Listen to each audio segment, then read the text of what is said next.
Welcome to College Admissions Toolbox, giving you the edge you need to get into the colleges of your dreams. With your host, Steve Schwartz. That's me. We're going to split this one up into 2 episodes because there was so much good information that we couldn't fit it all into one. Enjoy. Hey there, Steve Schwartz here, and welcome to another episode of College Admissions Toolbox. Today, we're talking with Nelson Ureña. So let's get started. Welcome to College Admissions Toolbox. How are you doing today, Nelson? I'm doing excellent, Steve. Thank you so much for having me, and I'm looking forward to a great conversation. Great. I'm looking forward to it as well. I'm so excited to feature you on the podcast today. Now, you have an incredible story. You went to Cornell for undergrad, and then you actually returned to Cornell as an admission officer, where you helped underrepresented students navigate through the college admissions process going forward, working for a new organization called Mentorverse. You're over in China now, helping students with the process. Tell us a little bit about you. All right. So like you said, I went to Cornell. I grew up in New York, went to Cornell University, and I graduated with a bachelor's of science in communication. I then went on to work at Disney World briefly. And I was at Disney for 6 months, and then I decided that Disney wasn't as much fun as Cornell. So I went back to Cornell. It's my corny little joke that I tell. But I went back to Cornell to work in the admissions office. Was there for a little while, and then I moved back to my hometown in Yonkers, where I did some independent work helping students, underrepresented students, apply and really just find access to higher education. I now work in China. As you said, I still do private consulting, and I'm working on, with my co-founders, I'm working on a education technology startup called Mentorverse. That's really exciting. Yeah, I was about to say when you were talking about Disney being less fun than Cornell, I was like, wait a second. And so now you're over in China. Yes. I currently live in Shanghai, and like I said, working on building the platform Mentorverse. Wow, that's great. I'm really interested to hear, what was the pivotal moment that led you to leave Disney and go back to Cornell? Well, you know what? I had a really fun time at Disney. And at one point I received an email from a colleague of mine, or a friend of mine, who was at the admissions office. And as a student, I worked in the admissions office. I hosted a lot of students. I did some tour guides.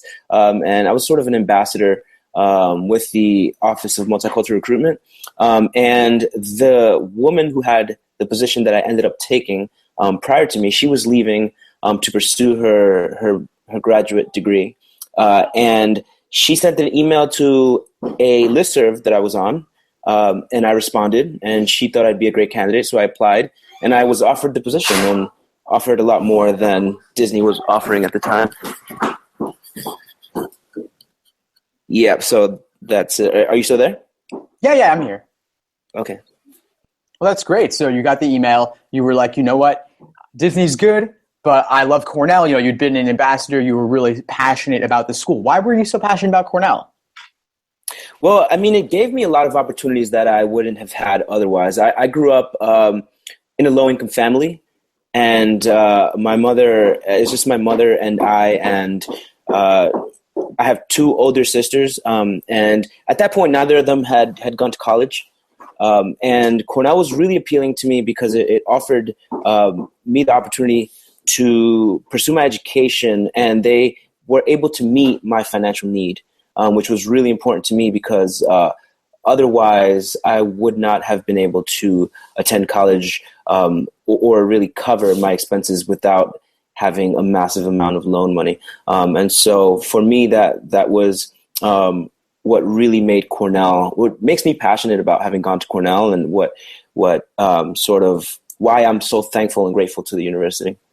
Yeah, of course. It sounds like they really gave you an opportunity, especially if you're one of the first in your family to be going to college. That must seem like winning the lottery. Yes. I received other offers at other schools, but I felt like Cornell really went above and beyond in terms of what they could do for me financially. And so that's part of the reason why I felt compelled to give back some of what I received from Cornell, as well as to others in my similar situation. So I worked in the Office of Multicultural Recruitment, recruiting students like myself, and students really who coming from underrepresented backgrounds. No, I mean, definitely being able to communicate that excitement and passion. I'm sure that Cornell was very interested to have you speaking with these students and recruiting them. I'm sure you can share your personal story with them, and you appreciate what they have to offer and what they have to share. I'm sure our listeners are really excited to hear a little bit more about your time at Cornell as an admissions officer. Could you maybe share with us, some of the experiences you had there, the steps that you took when evaluating an application? Like, what was your average, day in the life? Great. So absolutely. The admissions sort of office works in it's a cyclical sort of office, right? There are cycles. And so there's beginning toward the November 1st, when you start receiving applications for the early decision process. I mean, that's the sort of the beginning of crunch time.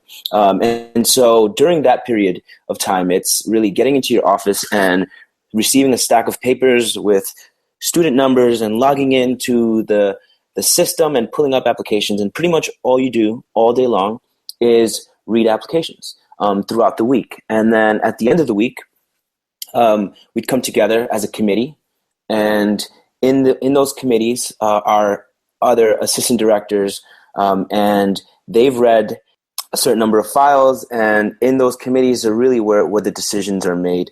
So we spent the entire week reading files, making notes, and really sort of choosing which of all the applicants that you've read, which of those are the students that sort of stand out to you or that somehow make a connection with you. And then you go into committee, and it's a real human process. I mean, there is no magic formula that determines whether a student is admitted or not.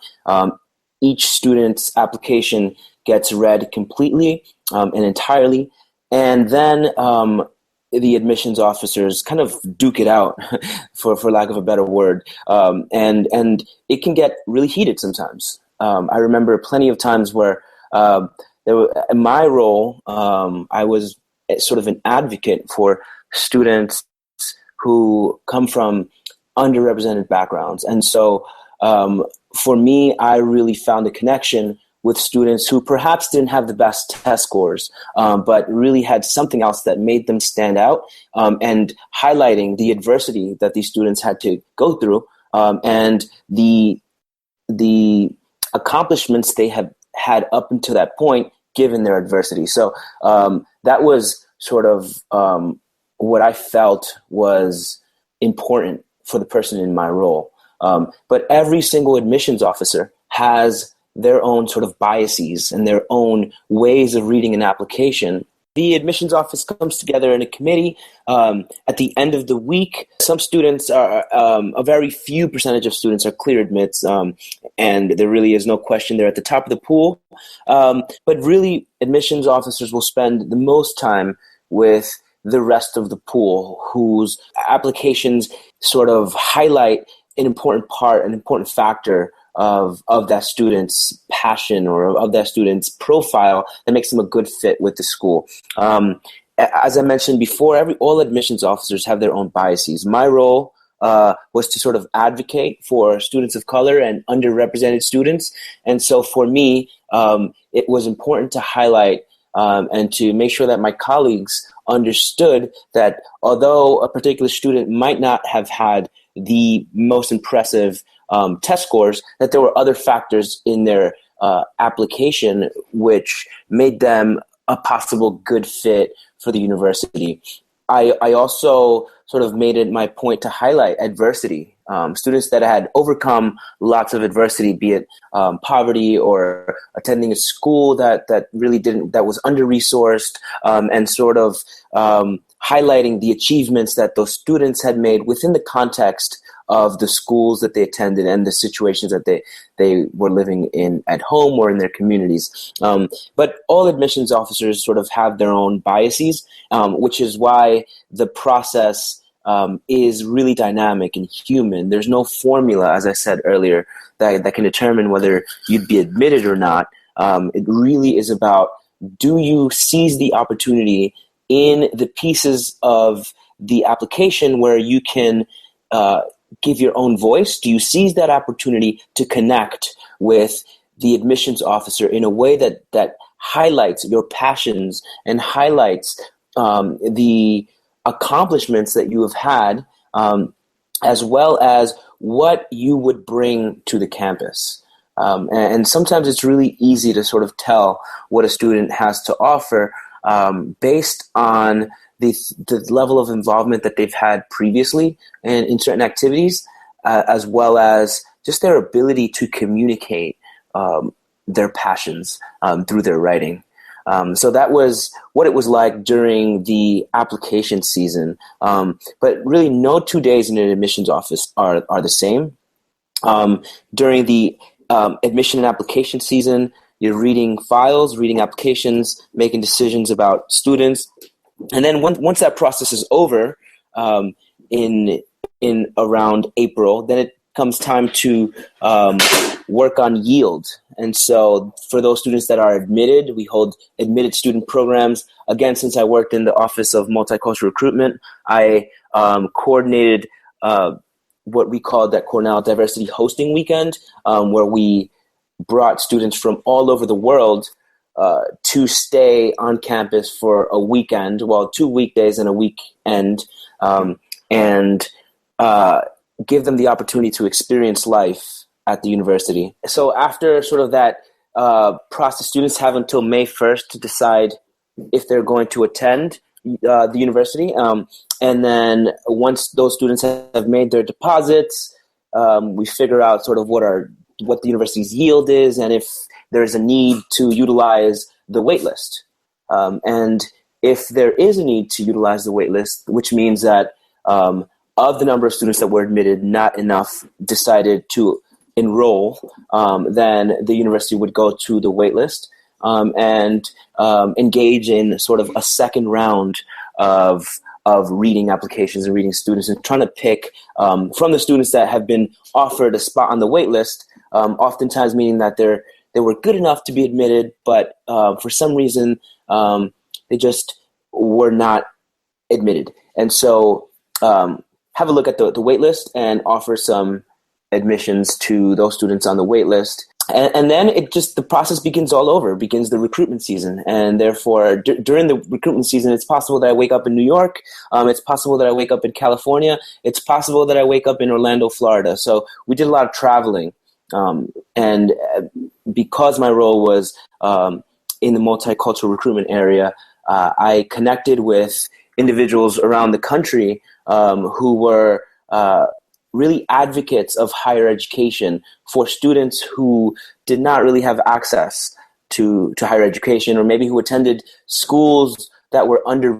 So I worked with a lot of folks that ran or organized community-based organizations that had sort of a college-going mission or a college-going goal, trying to get students into as many colleges as possible. And in my role working with those individuals and the students that they served was not only about promoting Cornell as the institution that I worked for, but rather promoting higher education in general.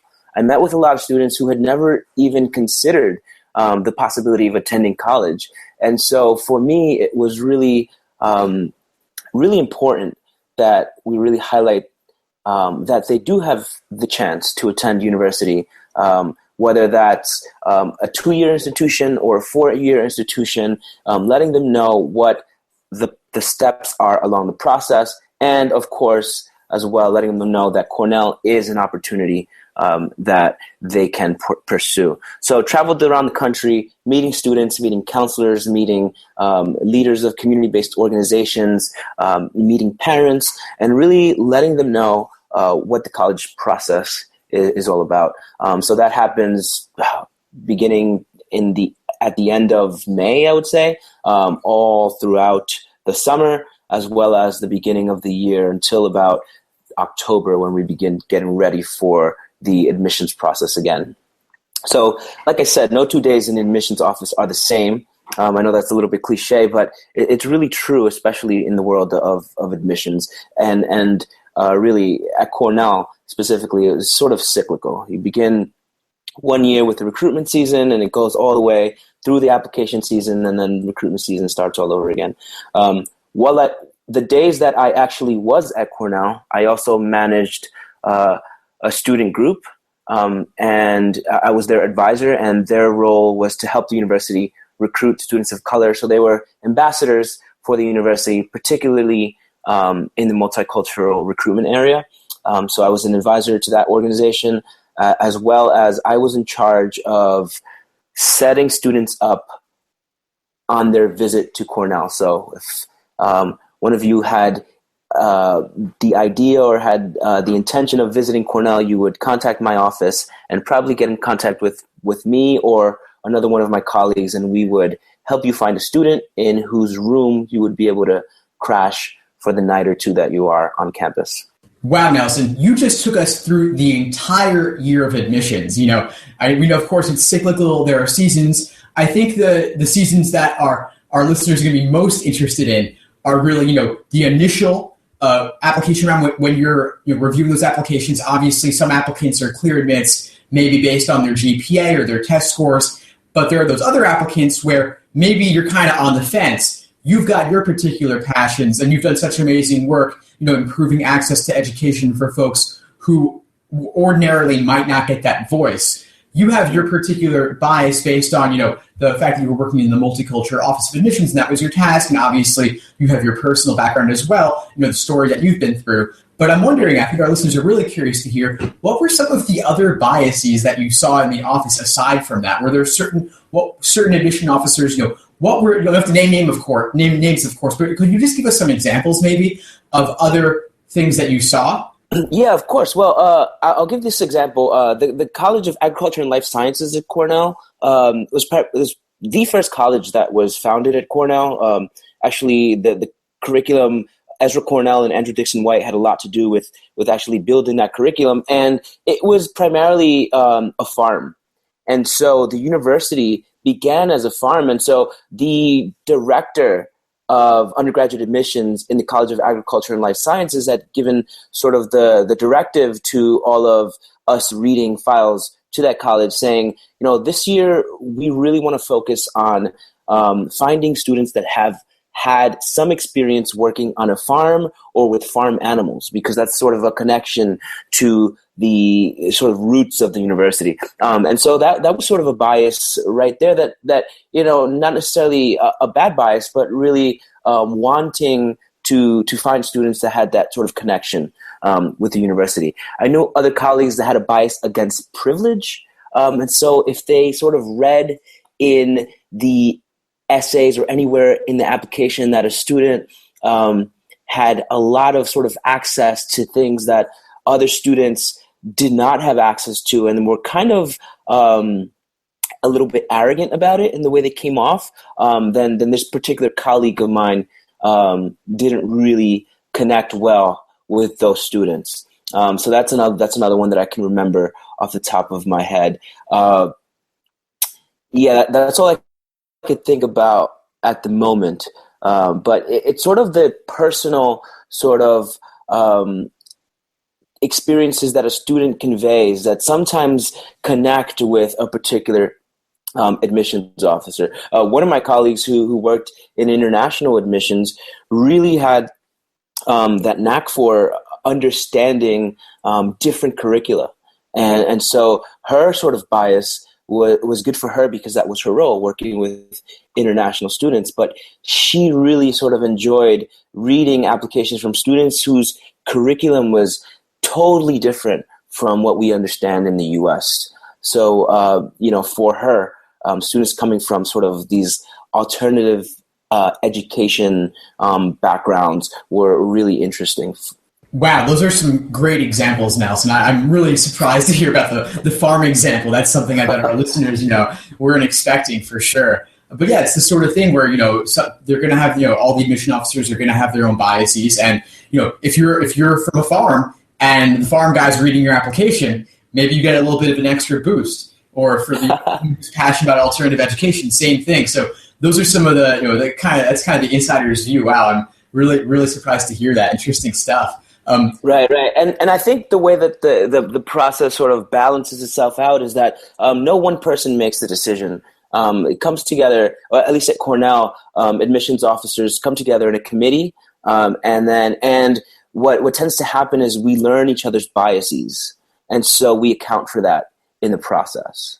So, your sort of, as a student, your ability to highlight your passions might get you to connect with that person who's reading your application, or might not, but you don't have to worry that that's going to sort of hurt you in some way if you don't have, if you don't come from a farm, or if you didn't have that experience of being an underrepresented student, because at the end of the week, we're coming together as a committee. We understand each other's biases and each other's roles, and so decisions are made with all of that sort of information out in the open. And especially at Cornell, we were really transparent about talking about the biases that each one of us had. That way we can make fair decisions when it comes to making final sort of decisions about who gets admitted. Of course, that all sounds perfectly reasonable, and definitely it's a really valuable insight that you shared, the idea of really making sure that you communicate your passion. You've been listening to part 1 of a 2-part interview, so make sure you listen to part 2 for the rest. Thanks for listening to College Admissions Toolbox. Head over to www.collegeadmissionstoolbox.com to get more free tools and resources that will help you get into the colleges of your dreams. One of the hardest things about the college process is finding the money to pay for it all. I was only able to get the scholarships I needed after I figured out how to present myself and what I'd done in the best possible way. So now, I want to give you a free worksheet I made. It's based on my experience working with thousands of high school students. I'm sharing it with you because I really think it's going to help you turn your achievements into scholarship money.